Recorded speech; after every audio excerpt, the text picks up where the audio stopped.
When we last left the team, they had successfully liberated a village in the small African nation of Lugendu in their quest to rescue fellow pack member Somni from the clutches of shaman dictator Joseph Otanga and the Occultum terrorist organization. We pick up as the Divine Lupine frantically searches the village for her.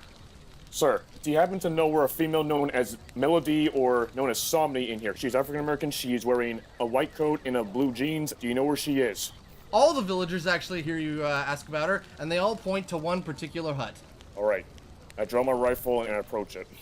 You go in, there's nobody else in there, even the torturer has fled, and Somni is actually okay. Melody! Thank God you're okay. Are you alright?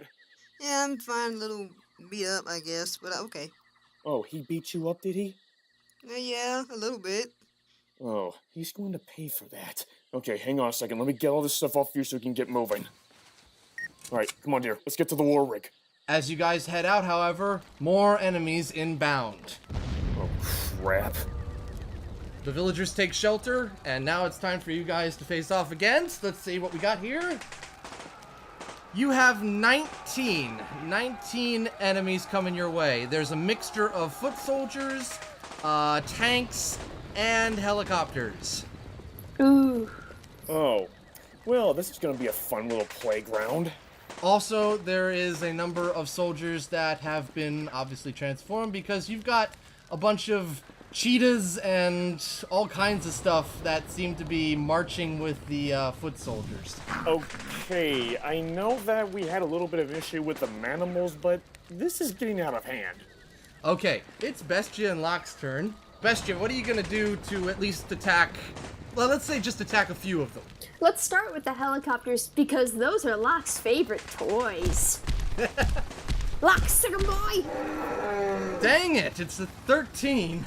Oh no! Oh my gosh. Oh. The helicopters come swooping in, they dodge Locke, and they fire. It does hurt you, so minus 25. Okay, we'll save Somni for last, and she's still trying to just get her balance back, so let's go Midnight Flower. I think it should be nappy time for all these soldiers, because I know how to knock people out with my special flower. You're gonna try and put them to sleep. Yes. Nope. Before you can use your special flower, one of the soldiers shoots you. Ow! It's just a graze, she's okay, but minus 25. Alright, since this is deteriorating really quickly, I'm going to utilize my earth ability and my rifle at the same time to basically hurl boulders at the soldiers. Okay, let's see how that works. Yep. It's pretty good, it's a 12. Oh, okay. Alright, so you take out a good many of the soldiers. The foot soldiers aren't able to keep their balance with that, and the tanks are pretty banged up. That takes care of a good few of them, but you still got those helicopters up there, so Somni, you feeling up to this? Strike them with lightning. Okay, striking them with lightning. Alright, here we go. That's right, your owls are back, so... Hello, Fulgur.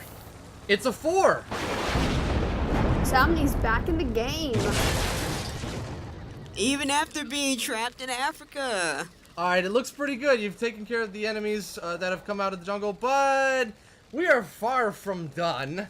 Okay. Heading the charge is Colonel Ibori. You got 3 jeeps coming out of the jungle, and then you've got 2 helicopters above you. Okay, so it's back to Bestia. Let's see if we can turn this around. Bestia, what are you gonna do? I'm gonna see if I can break Locke back into work. He's been off duty for quite a while, so he's a little bit sluggish. You can't fault him, he's trying his best. I'm gonna send him after the jeeps, and because they're probably, they probably don't have roofs, right? No, these are open jeeps. They're firing at you from there. Okay, so what's probably gonna happen is that I'm probably gonna have him just nip the drivers out of all 3 jeeps. Okay, let's see if this works. Okay, here we go. We'll have a cow waiting for you at home. Oh! That made Locke so happy, you got a 20. Oh, it worked! Oh my gosh, wow, It worked! It worked! So Locke grabs all the drivers out of their jeeps, including Ibori, and he goes flying into a hut. Alright, it is Midnight's turn. What are you gonna do about those helicopters? Oh boy. We're in a jungle. Use the plants. Yeah, I think I'll use, like, the vines to try and grab them, and basically immobilize them, and probably, like, throw them. Let's see what we got here. Oh, good. It's a 10. Yay, victory. The jungle foliage ends up attacking the helicopters, and they crash. We got about a dozen tanks, almost 100 soldiers, and now we got about, I'd say, 8 helicopters burning on the grounds. The villagers come back out of hiding and quickly subdue Colonel Ibori and his surviving men, telling you that they will hold them here until Allied forces come around. And I told them in their language, take the soldiers' weapons and make sure none of them are armed. They do so. It looks like everything's going to be good here. You radio to the commanders of the troops. Lupine, I'll let you do that. Alright, Nambi Commander, do you read? He reads you. Alright, we have several POWs awaiting transport. Roger. They'll be there in a few hours to pick them up. Roger, what are our next orders aside from this village? Assault the palace?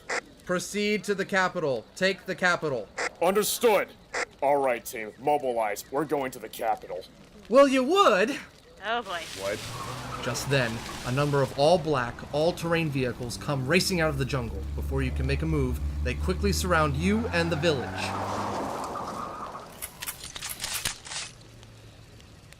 This is Occultum, isn't it? Yes, Kodiian pops out of one of the jeeps. Kodiian! Well. I must say, that was quite the fireworks display you four put on, dealing with the Colonel's sorry excuse for an army. But as entertaining as it is, I'm afraid it ends today. You will all be detained and taken to the capital immediately. President Otanga and I will then deal with you as we see fit, after we conclude negotiations. Kodiian turns to one of his subordinates. Clean up here. No survivors. Then take all of them to the capital. Bring their leader, the blue-haired one, and his mate to me when you arrive. The Occultum soldier simply salutes in response as Kodiian motions for his driver to drive him back to the capital city. Just then, however, more people come out of the jungle. Wait, what? How many people are in this jungle? Oh my god, too many people. The newest group of people from the jungle are considerably more in number than this squad of Occultum soldiers, and they are well armed. As the Occultum retreats and some of their vehicles get blown up, the attacking force arrives. They park their vehicles in front of you, some of them actually cheering. They go to help the other villagers make sure that they're okay, and a woman approaches you guys. Hello? Hi. She introduces herself as Thai-Rei May, the leader of the LUF, the Lugendian underground force. Excellent. You came just in time. She also introduces her second-in-command, Ikea Kantola, who's been kind of her quote-unquote spiritual brother throughout this ordeal. And she also introduces you to, which this should surprise Somni a bit, her own Shadow Owl. How do you have a shadow owl? Well, she explains that she's been the leader of the LUF for particularly one reason.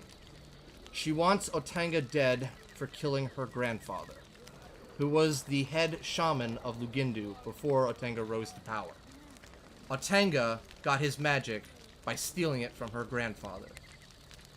And I'm guessing that magic was very powerful. Extremely. When her grandfather was the shaman of Lugendu, he could do miracles. He could heal anything. Almost assuming that with great responsibility, he could unleash power of unimaginable scales. Tefari says that her grandfather, or any of her ancestors, could have unleashed such power, but when they were first given the authority and responsibility to watch over it by the gods, they took an oath never to use it for personal gain and never use it to usurp human free will. That includes using it to end skirmishes or wars. Tefari points to one of the transformed soldiers, a leopard, lying dead on the ground from the previous battle.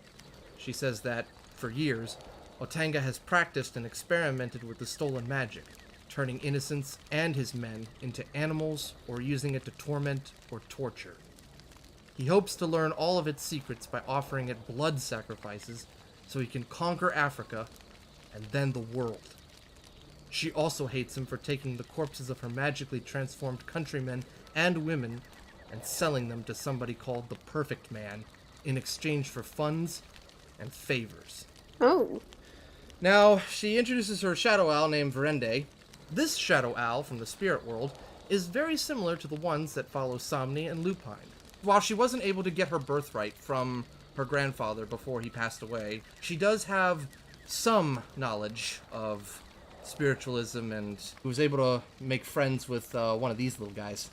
And then I look at her owl and just give a respectful bow to it. The owl just kind of looks at you. What? Is it not natural for people to give you spirits respect? Verende remains silent. Maybe just doesn't want to talk to you. I can see that. I'm just gonna awkwardly walk back to your side, Somni. Alright, do you have any questions or anything you'd like to ask or whatever to Tefari? Okay, so, Tefari. Nahambane is planning to liberate Lugendu. However, we have to move on the capital and retake it from Otanga so we can officially liberate the country. Is there anything we need to know on our road to the capital, and is there anything within the capital that we need to know? Tefari tells you that Otanga has long since sealed the capital off from the rest of the country. The jungles are covered in traps, explosives, and hidden patrols, and the city itself is where his elite guard is stationed. This is the reason the LUF has yet to really start making any headway in their fight back. They lose more men in the jungles alone. I'm assuming you would know the layout of the place, along with where to avoid. She might. She's been studying the various pathways and various angles you could come at the city for a while now, but Otanga likes to restock on things like landmines and everything once in a while. It can get fairly dangerous, but there's always at least one path that Otanga and his men can take to get in and out of the city without having to use a helicopter. So she says that she'll lead you through the jungle, but it's going to be tricky. Again, the traps and landmines, and if they take the wrong turn, if they've guessed wrong, it could be bad. Well, I'm assuming we can't take my rig because of how narrow these paths may be. You can take both Locke and the war rig. Wouldn't they immediately spot the war rig and the giant T-Rex? Remember, Sonny, we came in here guns blazing. They kind of know we're here. Even a sneak attack on the capital would be very difficult. They've probably got every side of the capital lined up with guns and heavy artillery by now. Alright. So with that, you guys saddle up, and you head off into the jungle. Some of Tefari's men are accompanying you. In fact, there's quite a few soldiers from the LUF accompanying you. Because if this works, this could be the day of liberation, and Tefari's betting all her chips on it.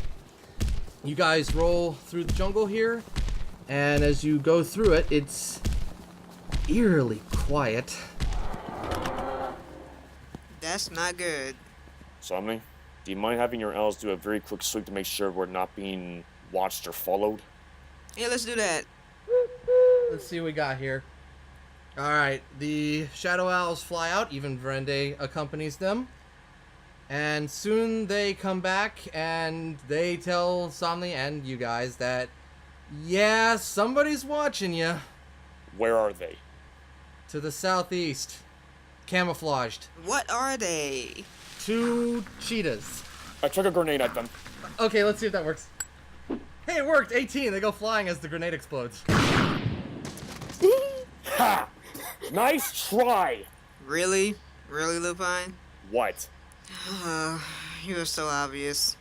Alright, so you guys have taken care of that, but that doesn't mean there aren't traps out there, so let's see what happens. After careful consideration from previous attempts, Tefari thinks she knows that the path you're on right now is the path that is safe.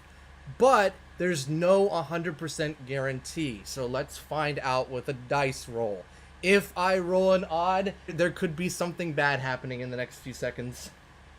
Oh gosh.